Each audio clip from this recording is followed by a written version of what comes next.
एक घमंडी टीचर ने मेरी किताबें उठाकर क्लास से बाहर फेंक दी कि तुम्हारी औकात सिर्फ जूते पॉलिश करने की है, पढ़ाई लिखाई करने की नहीं।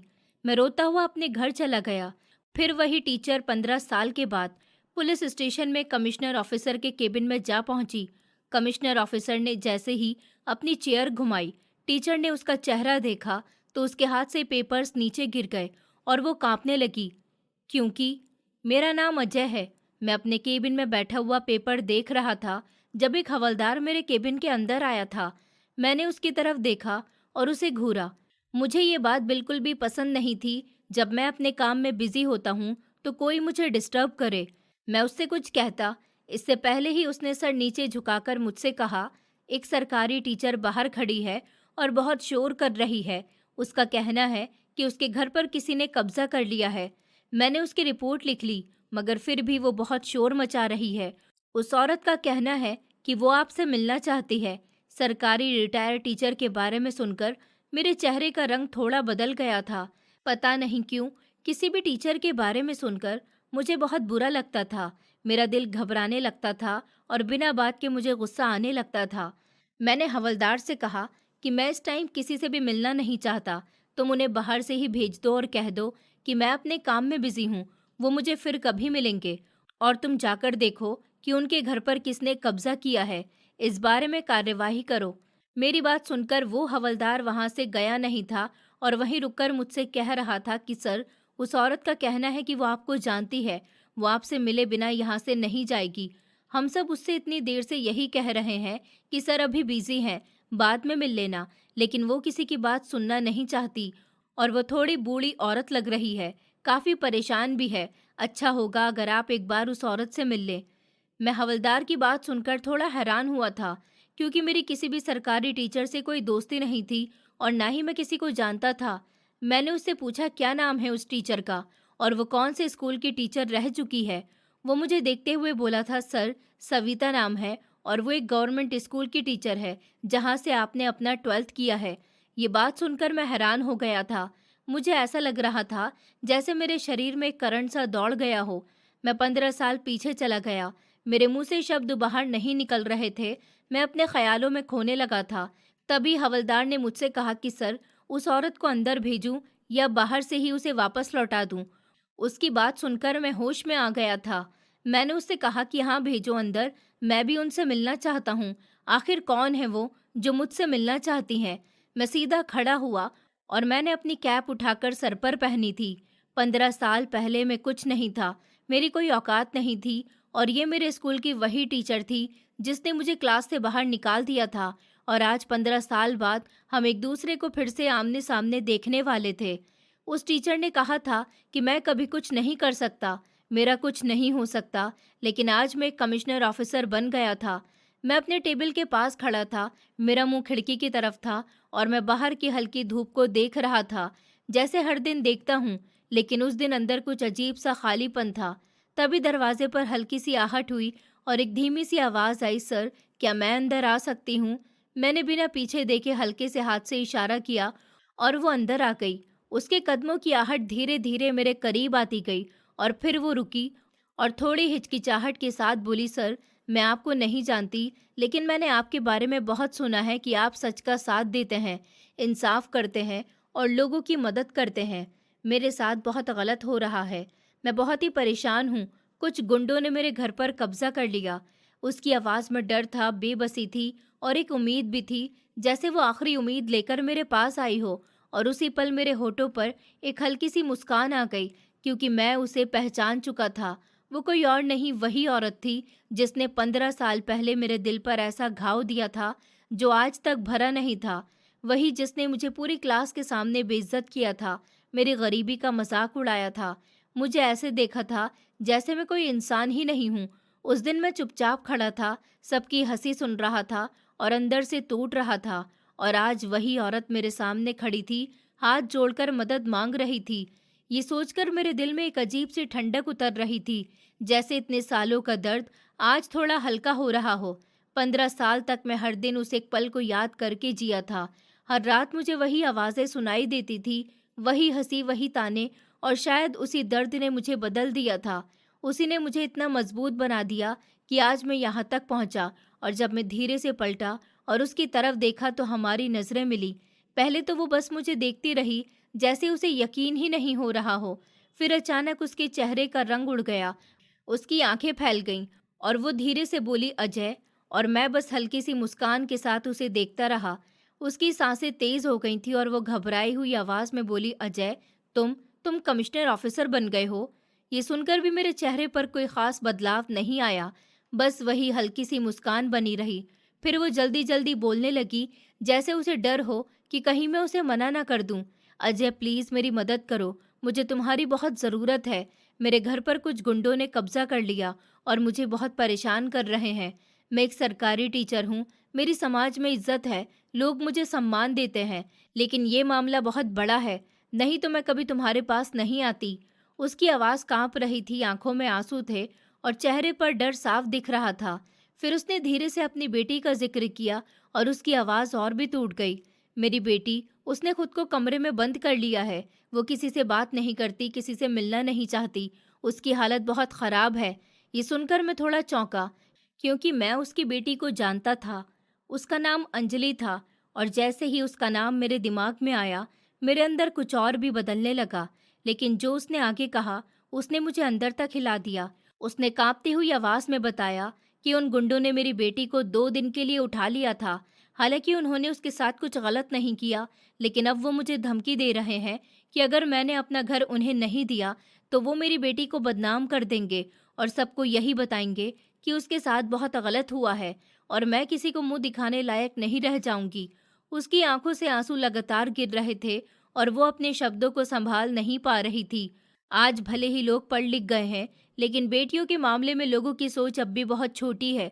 मेरी बेटी अंदर ही अंदर टूटती जा रही है। वो चुप रहती है, बस छत को देखती रहती है, जैसे उसकी दुनिया वहीं रुक गई हो। मैं क्या करूं? मुझे कुछ समझ में नहीं आ रहा। उसने धीरे से अपने हाथ जोड़ लिए और मेरी तरफ देखा। उस नज़र में डर भी था, शर्म भी थी और एक गहरी सी विनती भी थी, जैसे वो सब कुछ भूल कर सिर्फ एक माँ बनकर मेरे सामने खड़ी हो। और उस पल मैं उसे देखता रहा। मेरे अंदर 2 आवाज़ें लड़ रही थी।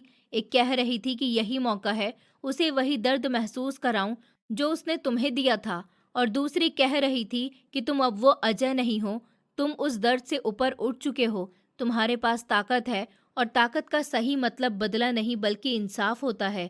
और मैं वहीं खड़ा उसकी आंखों में देखते हुए अपनी सांसों को संभालने की कोशिश करता रहा। कमरे में सन्नाटा था, लेकिन उस सन्नाटे के अंदर बहुत कुछ चल रहा था। उसके आंसू गिर रहे थे और मेरे अंदर बीते सालों की सारी यादें जैसे एक साथ जाग रही थी और मैं समझ नहीं पा रहा था कि मैं क्या करूं। लेकिन एक बात साफ थी कि ये पल सिर्फ उसका नहीं, मेरा भी इम्तिहान था। वैसे तो मेरे दिल के किसी कोने में अब भी वो पुराना दर्द जिंदा था और एक पल के लिए सच में मेरे मन में आया कि मैं उनसे साफ साफ कह दूं कि आप वही औरत है ना, जिसकी वजह से मुझे अपनी जिंदगी का सबसे बुरा दिन याद आता है।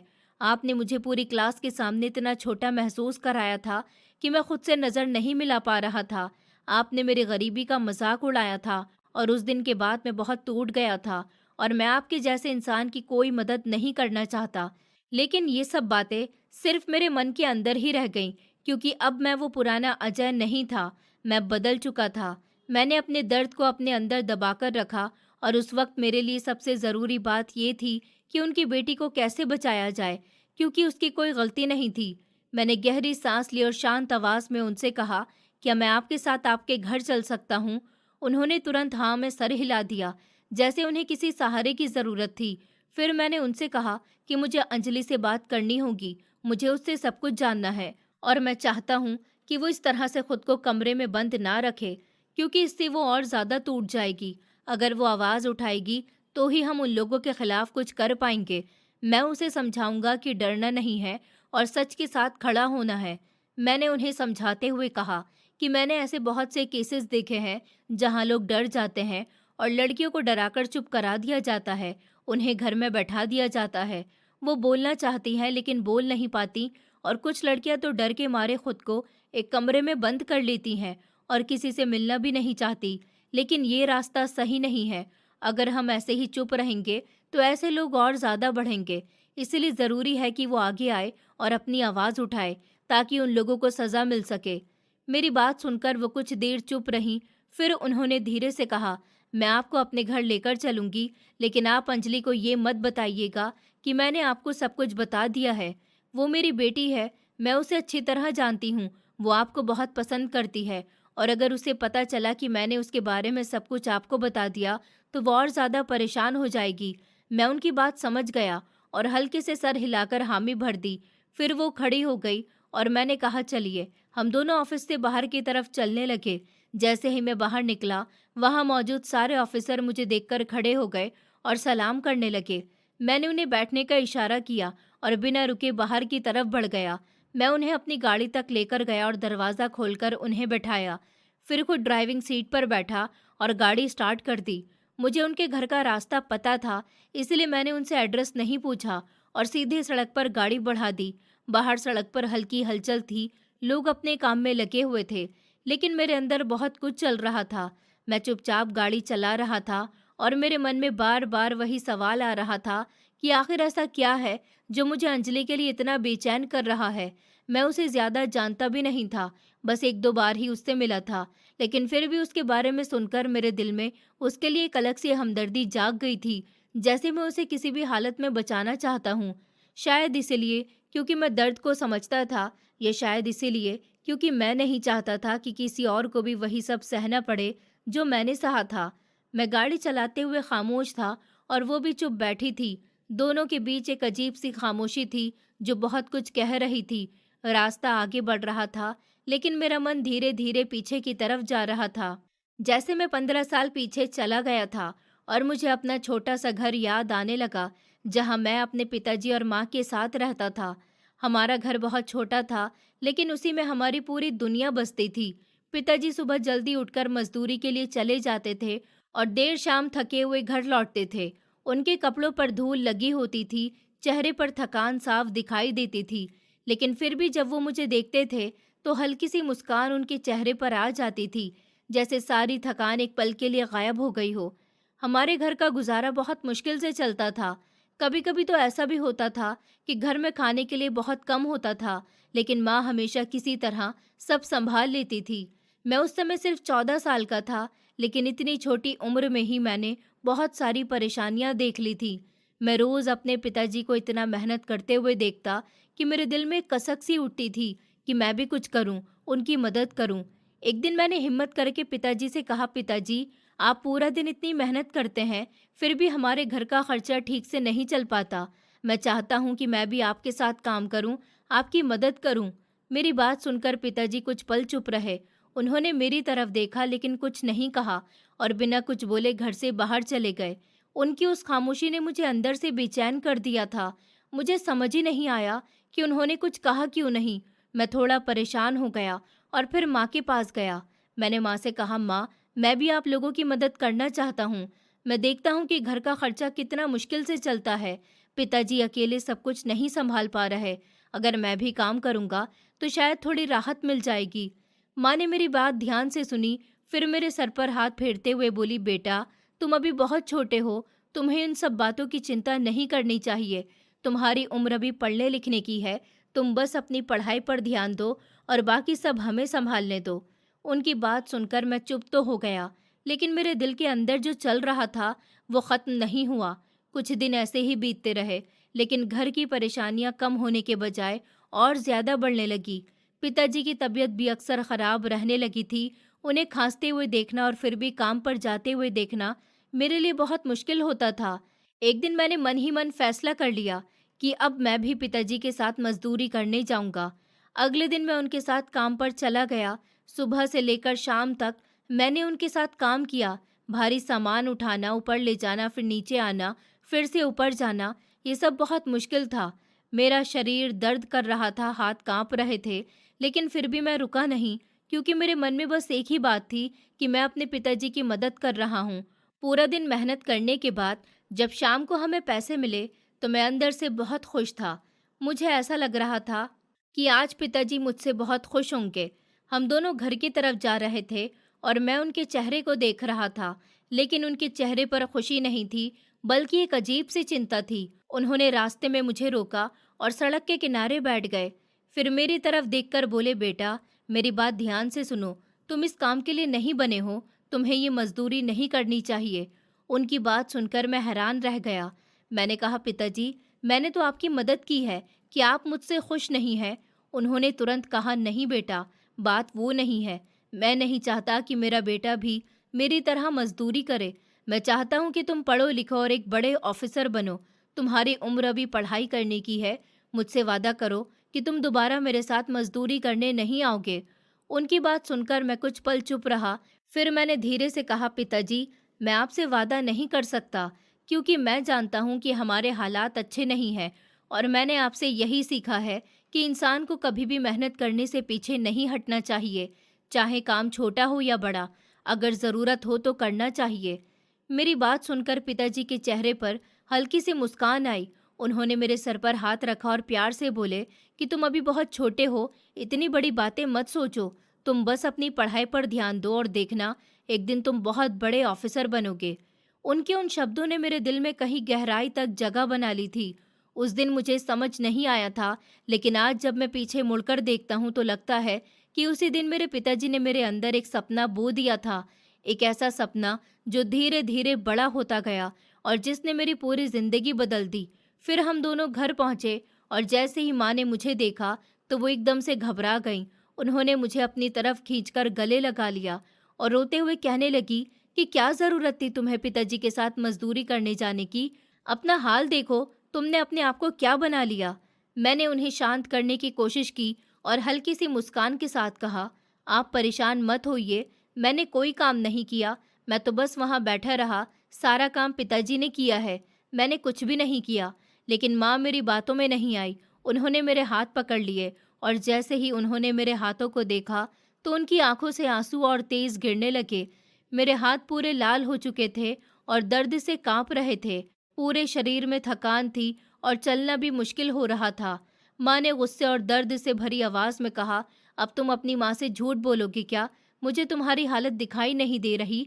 मैंने तुम्हारे पिताजी को इतने सालों से काम करते देखा है, उनके हर दर्द को पहचाना है, तो क्या मैं तुम्हारा दर्द नहीं समझ पाऊंगी? तुम मेरे बेटे हो, मैं तुम्हें अच्छे से जानती हूँ। उनकी बात सुनकर मैं चुप हो गया था।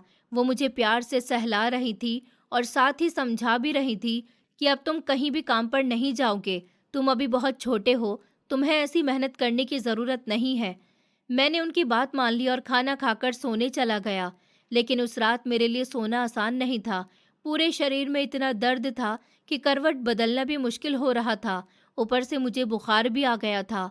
माँ पूरी रात मेरे सर पर ठंडे पानी की पट्टियाँ रखती रही, कभी मेरे सर पर हाथ फेरती, कभी मुझे समझाती कि तुम्हें मजदूरी करने की कोई ज़रूरत नहीं है, तुम्हारा शरीर अभी इतना मजबूत नहीं है, तुम ये सब नहीं कर सकते। उनकी बातें सुनते सुनते मुझे भी लगने लगा था कि शायद वो सही कह रही हैं, मुझे कुछ और करना चाहिए। अगले 2 दिन तक मुझे बुखार रहा, फिर धीरे धीरे मैं ठीक हुआ, लेकिन अब मेरे अंदर एक नई सोच आ चुकी थी। पिताजी ने जो 2,000 रुपये मुझे दिए थे, वो अभी भी मेरे पास थे। मैं सोच रहा था कि ये पैसे मैं माँ को दे दूँ, लेकिन फिर मैंने मन बदल लिया और सोचा कि मैं इन पैसों से कुछ ऐसा करूँगा जिससे मैं खुद भी कमा सकूँ और घर पर बोझ भी कम हो जाए। कुछ दिन बाद जब मैं पूरी तरह से ठीक हो गया और 10वीं क्लास में पहुँच गया, तो मैंने उन्हीं पैसों से जूते पॉलिश करने का सामान खरीद लिया। मैंने ये बात पहले माँ पिताजी को नहीं बताई थी, लेकिन जब मैं सामान लेकर घर आया तो मैंने साफ साफ कह दिया कि अब मैं जूते पॉलिश करूँगा और अपनी पढ़ाई का खर्चा खुद उठाऊँगा, क्योंकि 10वीं क्लास का खर्चा भी कम नहीं होता और पिताजी पहले ही घर का खर्चा बड़ी मुश्किलों से चला रहे हैं। मेरी बात सुनते ही पिताजी बहुत गुस्सा हो गए। उन्होंने डांटते हुए कहा, क्या हम तुम्हें खाना नहीं दे पा रहे जो तुम ये सब करने जा रहे हो? तुम्हारी उम्र ही क्या है और तुम ऐसे काम करोगे? तुम्हें सिर्फ पढ़ाई पर ध्यान देना चाहिए। लेकिन मैं भी अपने फैसले पर अड़ा रहा। मैंने धीरे से कहा कि मैं सिर्फ आपकी मदद करना चाहता हूँ, मैं नहीं चाहता कि आप अकेले इतना बोझ उठाएं। माँ मेरी बात समझ गई थी। उन्होंने पिताजी को शांत करने की कोशिश की, लेकिन पिताजी गुस्से से बाहर चले गए और उसी दिन से मैंने जूते पॉलिश करने का काम शुरू कर दिया। अब मेरी 10वीं क्लास शुरू होने वाली थी। स्कूल का पहला दिन था। मैं सुबह जल्दी उठा, तैयार हुआ और स्कूल पहुंच गया। लेकिन जैसे ही मैं क्लास में दाखिल हुआ तो सबकी नज़रें मुझ पर टिक गईं। कुछ ही पल में क्लास में शोर मचने लगा। बच्चे हंसने लगे और कहने लगे, अरे ये तो वही है जो जूते पॉलिश करता है, ये भी अब हमारे साथ पढ़ेगा। इसकी औकात तो देखो, ये हमारे बराबर बैठने आया है। उनकी बातें सुनकर मेरा दिल धीरे धीरे टूटने लगा, लेकिन सबसे ज्यादा दर्द तब हुआ जब मैंने देखा कि जो लोग कभी मेरे दोस्त हुआ करते थे, वो भी आज उन्हीं के साथ खड़े होकर मेरा मजाक उड़ा रहे थे। मैं चुपचाप खड़ा था, कुछ कह नहीं पा रहा था और मेरी नज़र बार बार नीचे झुकी जा रही थी। और तभी मेरी नज़र सामने पड़ी और मैं एकदम से ठहर गया, क्योंकि क्लास में टीचर आना शुरू हो गए थे। पहले 2 टीचर आए और अपना अपना काम देकर चले गए और फिर तीसरा पीरियड शुरू हुआ। सबको पता था कि अब सविता मैडम आने वाली हैं और उनका नाम सुनते ही पूरी क्लास में एक अलग ही खामोशी छा जाती थी, क्योंकि वो बहुत सख्त थी। वो पढ़ाई में ज़रा से भी ढील नहीं देती थी और किसी बच्चे के लिए उनके दिल में ना तो कोई नरमी थी और ना ही कोई खास लगाव। जैसे ही वो क्लास में आई, पूरा कमरा एकदम शांत हो गया। सब बच्चे तुरंत खड़े हो गए और एक साथ गुड आफ्टरनून मैडम कहा। फिर उनके बैठने के इशारे पर सब अपनी जगह पर बैठ गए। उन्होंने बिना समय बर्बाद किए सबको रीडिंग की बुक निकालने को कहा। सब बच्चों ने जल्दी जल्दी अपनी बुक निकाल ली और मैं भी अपनी पुरानी सी बुक निकाल कर बैठ गया। उन्होंने एक नज़र पूरी क्लास पर डाली और फिर उनकी नज़र मुझ पर आकर रुक गई। उन्होंने मुझे इशारा किया और कहा, खड़े हो जाओ और रीडिंग शुरू करो। मैं थोड़ा घबराया हुआ था, लेकिन फिर भी खड़ा हुआ और पढ़ना शुरू कर दिया। मैं धीरे धीरे ठीक से पढ़ रहा था, कोशिश कर रहा था कि कहीं कोई गलती ना हो। तभी अचानक वो अपनी जगह से उठी और मेरे पास आ गई। इससे पहले कि मैं कुछ समझ पाता, उन्होंने मेरे हाथ से किताब छीनी और जोर से मेरे गाल पर थप्पड़ मार दिया। उस पल मेरे कानों में जैसे आवाज़ गूंजने लगी। मुझे समझ ही नहीं आया कि आखिर हुआ क्या। मैं वहीं खड़ा रह गया। पूरी क्लास की नज़रें मुझ पर थी और मेरा चेहरा जल रहा था।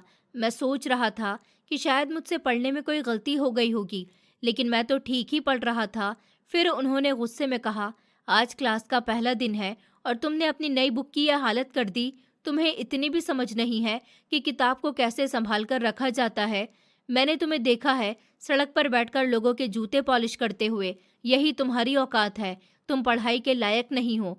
उनकी ये बात सुनकर मेरे दिल में जैसे कुछ टूट गया था, लेकिन फिर भी मैंने हिम्मत करके उनकी तरफ देखा और धीरे से कहा, मैं जूते पॉलिश इसीलिए करता हूँ ताकि अपने परिवार की मदद कर सकूँ। मेरे घर के हालात अच्छे नहीं है, इसलिए मैं काम करता हूँ और पढ़ाई भी करता हूँ। मेरी इतनी सी बात सुनकर उनका चेहरा और गुस्से से भर गया। उन्होंने बिना कुछ सोचे एक और थप्पड़ मेरे गाल पर मार दिया और बोली, बदतमीज, मुझसे बहस करता है?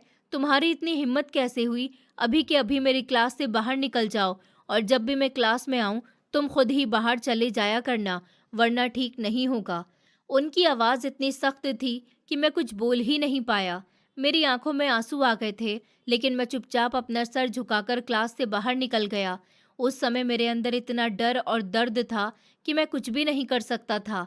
मैं क्लास के बाहर खड़ा हो गया और धीरे धीरे मेरी आंखों से आंसू बहने लगे।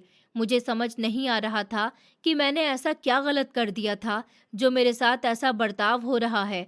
मैं किसी से शिकायत भी नहीं कर सकता था, क्योंकि वो एक सरकारी स्कूल था और मुझे डर था कि अगर मैंने कुछ कहा तो कहीं मुझे स्कूल से ही ना निकाल दिया जाए। मैं बस चुपचाप सब कुछ सह रहा था। शायद मेरी हालत देखकर संस्कृति वाली मैम को कुछ समझ आ गया था। उन्होंने सविता मैम से इस बारे में बात भी की थी। उन्होंने कहा था कि इस बच्चे के साथ ऐसा मत कीजिए, ये गरीब है लेकिन मेहनती है। अगर आप इसे पढ़ाएंगी तो ये आगे जाकर कुछ बन सकता है। लेकिन सविता मैडम ने उनकी बात साफ मना कर दी। उन्होंने कहा कि वो एक जूते पॉलिश करने वाले बच्चे को नहीं पढ़ाएंगी। उनकी भी कोई इज्जत है, वो ऐसे बच्चों पर अपना समय खराब नहीं करेंगी। जब मैंने ये सब सुना तो मुझे अंदर से बहुत बड़ा झटका लगा। मुझे पहली बार एहसास हुआ कि इस दुनिया में अमीर और गरीब के बीच कितना बड़ा फर्क किया जाता है। यहाँ तक कि एक टीचर भी सिर्फ इसीलिए किसी बच्चे को पढ़ाने से मना कर सकती है क्योंकि वो गरीब है। मैं वहीं खड़ा रोता रहा।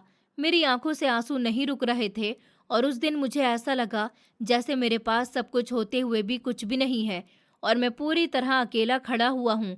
मैं अक्सर खड़ा होकर यही सोचता था कि आखिर मेरे साथ ही ऐसा क्यों हो रहा है? क्या सिर्फ इसलिए कि मैं गरीब हूँ? क्या मुझे पढ़ने का हक नहीं है? क्या मेरी कोई इज्जत नहीं है? लेकिन उस समय मैंने गुस्से में आकर कोई गलत कदम नहीं उठाया। मैंने खुद को संभाला और समझाया कि अगर मैं भी गुस्से में बह गया तो नुकसान मेरा ही होगा। इसलिए मैंने हर बात चुपचाप सहना शुरू कर दिया। मैं रोज़ क्लास से बाहर खड़ा होकर भी पढ़ाई सुनता था और जो समझ आता था उसे याद करता था, और जब मौका मिलता था तो क्लास में बैठकर मन लगाकर पढ़ता था। मैंने अपने दिल और दिमाग को एक ही बात समझा दी थी कि मुझे सिर्फ पढ़ाई पर ध्यान देना है और कुछ नहीं देखना। धीरे धीरे दिन बीतते गए, दिन हफ्तों में बदले, हफ्तों महीनों में, और महीने सालों में बदल गए, और देखते ही देखते वो दौर ख़त्म हो गया। मैंने दिन रात मेहनत की, हर दर्द को नज़रअंदाज किया, और जब रिज़ल्ट आया तो मैंने बहुत अच्छे नंबरों से टॉप किया। उस दिन पहली बार लगा कि मेरी मेहनत सफल हुई, लेकिन उस स्कूल से मेरा मन पूरी तरह हट चुका था। इसलिए मैंने 10वीं के बाद वो स्कूल छोड़ दिया। मेरे दिल में उस एक घटना की वजह से सरकारी स्कूल और ख़ासकर उस टीचर के लिए नफ़रत बैठ गई थी। हालांकि बाकी टीचर मेरे साथ अच्छा व्यवहार करते थे, फिर भी मैं उस माहौल में नहीं रहना चाहता था। इसीलिए मैंने एक प्राइवेट स्कूल में दाखिला लिया और वहीं से आगे की पढ़ाई पूरी की। उसके बाद कॉलेज में एडमिशन लिया, लेकिन घर की हालत अब भी कमज़ोर थी, इसलिए मैंने एक फैक्ट्री में काम करना शुरू कर दिया। उस फैक्ट्री का मालिक बहुत अच्छा इंसान था। उसने मेरे हालात को समझा और मुझे पढ़ाई के लिए पूरा समय दिया। मैं आधा दिन कॉलेज जाता और बाकी का समय काम करता था, लेकिन उसने कभी भी मेरे पैसे नहीं काटे। वो हमेशा मुझे पूरे पैसे देता और कहता कि पढ़ाई बहुत ज़रूरी है, तुम मेहनत करो और आगे बढ़ो। उसकी बातें मुझे हिम्मत देती थी और मैं और ज़्यादा मेहनत करने लगा। मैंने खुद को पूरी तरह पढ़ाई और काम में लगा दिया, और धीरे धीरे मैं अपने लक्ष्य के करीब पहुंचता गया, और आखिरकार एक दिन मैंने वो मुकाम हासिल कर लिया जिसका मैंने सपना देखा था। मैं एक बड़ा ऑफिसर बन गया। उस दिन मुझे अपने पिताजी की बातें याद आईं, उनका सपना याद आया, और मुझे लगा कि मैंने उनका सर ऊंचा कर दिया। मैं गाड़ी चला रहा था, लेकिन मेरा मन अपने अतीत में खोया हुआ था। तभी अचानक उसकी आवाज़ मेरे कानों में पड़ी। उसने कहा कि उसका घर इसी गली में है। तब मुझे एहसास हुआ कि मैं काफ़ी आगे निकल आया हूँ। मैंने तुरंत गाड़ी मोड़ी और वापस उसी गली की तरफ आया। कुछ ही देर में हम उसके घर के सामने खड़े थे। उसने मुझे अंदर आने के लिए कहा। मैं उसके साथ अंदर गया। घर साफ सुथरा और अच्छा था, लेकिन उसमें एक अजीब सी खामोशी थी। हम उसकी बेटी के कमरे की तरफ बढ़े। रास्ते में उसने बताया कि उसके पति से उसका कई साल पहले तलाक हो चुका है और उन्होंने दूसरी शादी कर ली है, और अब उनका उससे कोई लेना देना नहीं है। ये सब सुनकर मुझे ज़्यादा हैरानी नहीं हुई, क्योंकि मैं पहले ही ये बात जानता था, लेकिन उसके चेहरे का दर्द साफ दिखाई दे रहा था।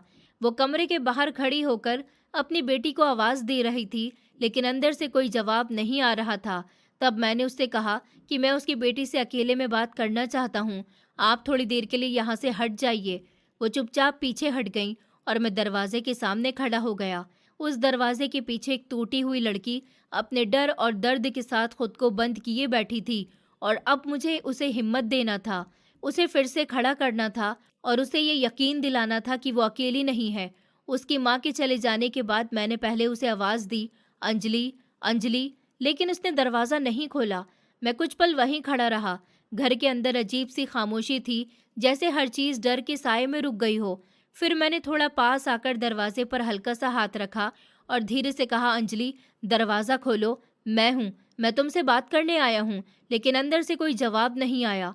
मेरी आवाज़ दीवारों से टकराकर जैसे वापस मेरे ही पास लौट आई। उस पल मुझे महसूस हुआ कि वो अंदर कितनी डरी हुई होगी, कितनी टूटी हुई होगी। फिर मैंने थोड़ा सख्त होकर कहा, अंजलि, अगर तुम दरवाज़ा नहीं खोलोगी तो मैं चला जाऊंगा और शायद फिर तुम्हारी मदद भी नहीं कर पाऊंगा। मेरे इतना कहते ही अंदर से हल्की सी आहट हुई, जैसे कोई धीरे से उठकर दरवाजे तक आया हो। मेरा दिल तेजी से धड़कने लगा। मैं उसी दरवाजे को देख रहा था, और कुछ ही पल बाद कुंडी खुलने की आवाज़ आई और दरवाज़ा धीरे से खुल गया। जैसे ही दरवाज़ा खुला, मैं एक पल के लिए ठहर गया। सामने जो अंजलि खड़ी थी वो वही थी जिसे मैं पहले देख चुका था, लेकिन आज वो बिल्कुल बदल चुकी थी। उसकी आंखों की चमक कहीं खो गई थी। उसकी आंखें लाल थी, सूजी हुई थी, जैसे कई रातों से उसने ठीक से नींद नहीं ली हो। उसकी आंखों के नीचे काले घेरे पड़ चुके थे। उसका चेहरा मुरझा गया था और उसके होंठ सूख चुके थे। उसके चेहरे पर डर साफ दिखाई दे रहा था, जैसे वो हर पल किसी अनजाने डर के साए में जी रही हो। उसकी हालत देखकर मेरे दिल में एक अजीब सा दर्द उठा। मैं कुछ कह पाता इससे पहले ही वो तेजी से मेरी तरफ आई और मेरे गले लगकर जोर जोर से रोने लगी। उसका पूरा शरीर कांप रहा था। वो बार बार मेरा नाम ले रही थी, अजय, अजय, जैसे उसके अंदर का सारा दर्द एक साथ बाहर निकल रहा हो। मैंने धीरे से उसे संभाला, उसके सर पर हाथ फेरा और उसे शांत करने की कोशिश की। उसके आंसू मेरे कंधे को भिगो रहे थे और उसकी सांसें तेज चल रही थी। मैं उसे धीरे धीरे पकड़कर कमरे के अंदर ले गया और बेड पर बैठाया। उसका कमरा बहुत साफ सुथरा और खूबसूरत था। हर चीज तरीके से रखी हुई थी। दीवारों पर अच्छी सजावट थी, लेकिन उस कमरे में वही उदासी भरी हुई थी, जैसे इस कमरे ने भी उसके साथ दर्द सहा हो। मैंने उसे पानी दिया और धीरे से कहा, अंजलि, खुद को संभालो, मैं यहाँ हूँ, तुम अकेली नहीं हो। उसने कांपते हुए हाथों से पानी लिया और कुछ घूंट पिए, लेकिन उसकी आंखों से आंसू रुक नहीं रहे थे।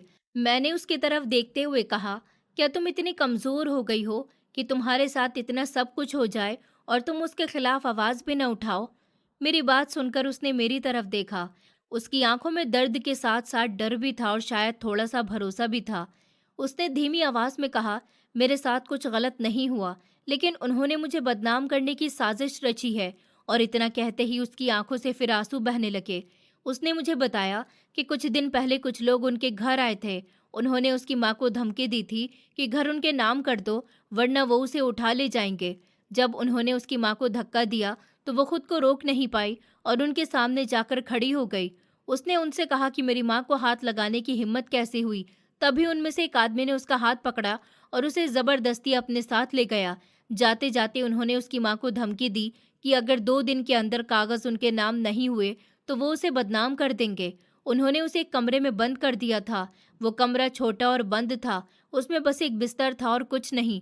उन्होंने उससे कहा कि अगर उसकी माँ 2 दिन के अंदर कागज लेकर आ गई तो वो उसे सही सलामत छोड़ देंगे, लेकिन अगर ऐसा नहीं हुआ तो वो पूरे शहर में ये बात फैला देंगे कि वो 2 दिन किसी अजनबी आदमी के साथ रही है और उसकी इज्जत खत्म हो गई है। ये सुनकर वो अंदर से टूट गई थी। वो जानती थी कि लोग सच नहीं देखते, लोग सिर्फ बातें सुनते हैं, और अगर ये बात फैल गई तो उसकी जिंदगी बर्बाद हो जाएगी। उन्होंने उससे कहा कि वो अपनी माँ को मैसेज करे। उसने डर के मारे मैसेज कर दिया, लेकिन उसकी माँ नहीं आई। 2 दिन उसके लिए बहुत भारी थे। वो हर पल डर में जी रही थी, लेकिन उन लोगों ने उसके साथ कुछ गलत नहीं किया था। उन्होंने सिर्फ उसे डराकर रखा था ताकि उसकी माँ झुक जाए। 2 दिन के बाद उन्होंने उसे छोड़ दिया और जाते जाते फिर वही धमकी दी कि अगर उनकी बात नहीं मानी गई तो वो उसे बदनाम कर देंगे। घर आने के बाद वो इतनी डर गई थी कि उसने खुद को इस कमरे में बंद कर लिया। वो किसी से मिलना नहीं चाहती थी, किसी से बात नहीं करना चाहती थी। उसे हर पल यही डर था कि कहीं सब कुछ खत्म ना हो जाए। उसने मेरी तरफ देखा और कहा, मैं नहीं चाहती थी कि ये बात आप तक पहुंचे, क्योंकि मैं आपको बहुत पसंद करती हूँ और मैं नहीं चाहती थी कि आप भी मेरे बारे में कुछ गलत सोचें। उसकी ये बात सुनकर मैं कुछ पल चुप रहा। मैं उसे पहले से जानता था, हमारी सोशल मीडिया पर बात होती थी। वो मुझसे छोटी थी और मुझे पसंद करती थी, ये बात मैं समझ चुका था, लेकिन मेरे दिल में उसके लिए वैसी भावना नहीं थी। फिर भी आज उसे इस हालत में देखकर मेरे अंदर कुछ बदल रहा था। मुझे उसके लिए काफ़ी दुख हो रहा था। मैं उसे इस तरह टूटते हुए नहीं देख सकता था। मैंने उसके कंधे पर हाथ रखा और उसे धीरे से कहा, अंजलि, मेरी तरफ देखो, तुमने कुछ गलत नहीं किया और जो लोग तुम्हें डराने की कोशिश कर रहे हैं, उन्हें मैं सज़ा दिलाऊंगा। तुम अकेली नहीं हो, मैं तुम्हारे साथ हूँ। तुम्हें अब डरने की ज़रूरत नहीं है। तुम्हें हिम्मत दिखानी होगी और सच के साथ खड़ा होना होगा। मेरी बात सुनकर उसने मेरी तरफ देखा। उसकी आंखों में पहली बार थोड़ा सा भरोसा नजर आया, जैसे उसे यकीन हो रहा हो कि अब सब ठीक हो सकता है। और मैं वहीं बैठकर उसे समझाता रहा, उसे हिम्मत देता रहा।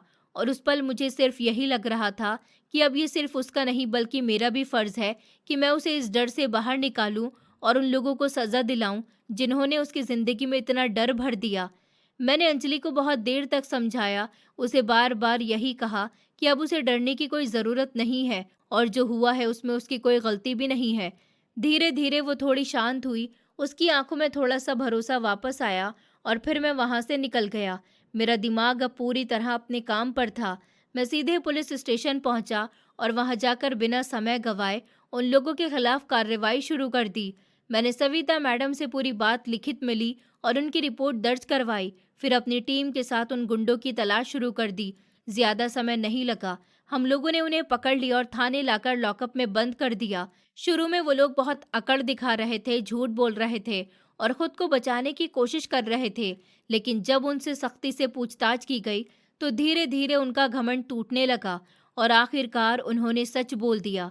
उन्होंने माना कि उन्होंने ही घर पर कब्जा करने की कोशिश की थी और अंजलि को डराकर दबाव बनाने की योजना बनाई थी।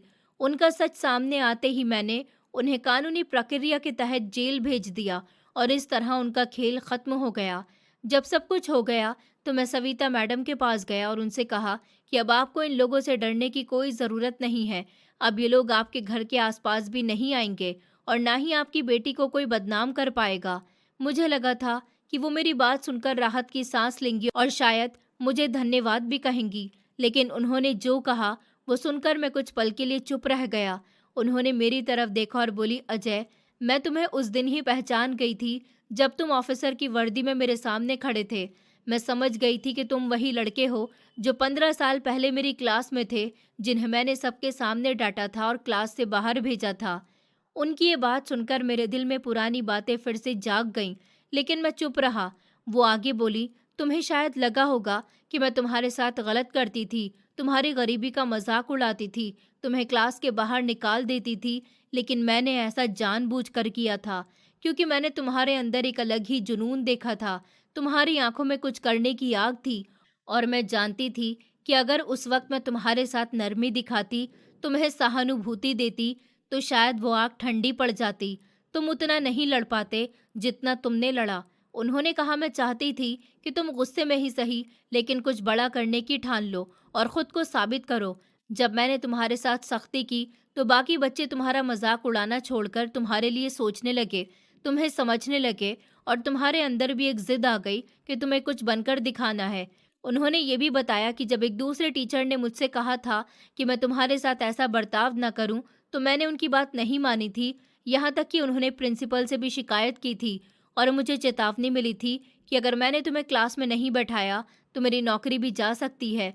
लेकिन फिर भी मैंने वही किया जो मुझे सही लगा, क्योंकि मैं तुम्हें उस मुकाम तक पहुंचते देखना चाहती थी जहां आज तुम खड़े हो।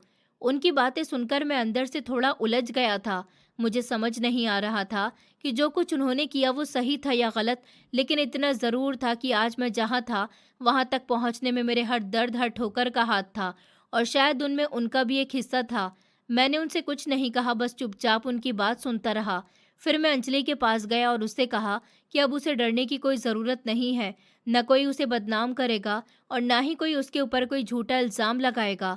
अब वो अपनी ज़िंदगी फिर से सामान्य तरीके से जी सकती है। मेरी बात सुनकर उसकी आंखों में फिर से एक हल्की सी चमक आई, जैसे वो धीरे धीरे अपने डर से बाहर आ रही हो। मैं वहां से निकल आया, लेकिन उसके बाद अंजलि ने मुझसे बात करना कम कर दिया। फिर धीरे धीरे उसने पूरी तरह बात करना ही बंद कर दिया। मुझे समझ नहीं आया कि उसने ऐसा क्यों किया, लेकिन मैं अपने काम में फिर से लग गया। कुछ समय के बाद मैंने ये सारी बातें अपने माँ बाप को बताईं। उन्होंने ध्यान से सब सुना और अंजलि के बारे में जानकर उन्हें वो बहुत पसंद आई। उन्हें लगा कि वो एक अच्छी और समझदार लड़की है और शायद वो मेरे लिए सही भी हो सकती है। लेकिन उस वक्त मेरे मन में बहुत सी बातें चल रही थी। अतीत की यादें, सविता मैडम की बातें, अंजलि का अचानक दूर हो जाना, ये सब कुछ मेरे दिमाग में घूम रहा था और मुझे समझ ही नहीं आ रहा था कि आगे क्या होने वाला है। लेकिन एक बात साफ थी कि जिंदगी अब एक नए मोड़ पर आकर खड़ी हो गई थी। एक दिन मैं घर पर चुपचाप बैठा हुआ था। मेरे दिमाग में बहुत सारी बातें चल रही थी। अतीत की यादें, अंजलि की खामोशी, सविता मैडम की बातें, सब कुछ एक साथ घूम रहा था। तभी मेरी माँ मेरे पास आकर बैठ गई। उन्होंने मेरे चेहरे को ध्यान से देखा, जैसे वो मेरे दिल की हालत समझ रही हों। फिर धीरे से बोली, बेटा, मैंने देखा है तुम अंजलि को पसंद करते हो और अंजलि भी तुम्हें बहुत पसंद करती है। उनकी ये बात सुनकर मैं थोड़ा चौंक गया, लेकिन मैंने कुछ नहीं कहा। माँ ने आगे कहा, मैं चाहती हूँ कि तुम दोनों शादी कर लो और एक साथ रहकर अपनी जिंदगी को खुशियों से भर लो। उन्होंने बहुत प्यार से मुझे समझाना शुरू किया। उन्होंने कहा कि देखो बेटा, तुम्हारी टीचर सविता ने जो भी तुम्हारे साथ किया वो सच में गलत था, लेकिन शायद उनके मन में तुम्हारे लिए कुछ अच्छा ही था। वो चाहती थी कि तुम कुछ बन जाओ और देखो, आज तुम एक बड़े ऑफिसर बन गए हो। अगर तुम पीछे मुड़कर देखोगे तो तुम्हें समझ आएगा कि हर दर्द ने तुम्हें कुछ सिखाया है, हर मुश्किल ने तुम्हें आगे बढ़ाया। इसलिए अब उन पुरानी बातों को छोड़ दो और आगे बढ़ो। माँ की बातें सुनकर मैं चुप रहा। मेरे मन में अभी भी सविता मैडम के लिए एक अजीब सा भाव था। मैं उनसे जुड़ी हुई बातों को भूल नहीं पा रहा था। फिर मैंने धीरे से कहा, माँ, मुझे अंजलि से कोई दिक्कत नहीं है, लेकिन उसकी माँ मुझे बिल्कुल पसंद नहीं है। मुझे उनके बारे में सोचकर ही अजीब लगता है। मैं नहीं जानता क्यों, लेकिन मैं ये सब बातें भूल नहीं पा रहा हूँ। माँ ने मेरी बात ध्यान से सुनी, फिर मुस्कुराकर बोली, बेटा, अगर कोई हमारे साथ गलत करता है तो इसका मतलब ये नहीं कि हम भी वही सोच अपने अंदर रखकर अपनी जिंदगी खराब कर लें। कुछ बातें हमें छोड़ देनी चाहिए और ऊपर वाले पर भरोसा करना चाहिए। उन्होंने जो किया वो शायद तुम्हें आगे बढ़ाने के लिए किया। भले ही उनका तरीका गलत था, लेकिन नतीजा तो अच्छा निकला ना। आज तुम जहाँ हो वहां तक पहुंचना आसान नहीं था, और इसमें कहीं ना कहीं उनका भी एक हिस्सा है। इसलिए तुम उन सब बातों को छोड़ दो और सिर्फ अंजलि के बारे में सोचो। वो एक बहुत अच्छी लड़की है, समझदार है और तुम्हें सच्चे दिल से चाहती है। तुम उसके साथ खुश रहोगे। माँ की बातों में सच्चाई थी और उनके शब्द सीधे मेरे दिल में उतर रहे थे। मैं कुछ देर चुप रहा और फिर धीरे से सर हिलाकर उनकी बात मान ली।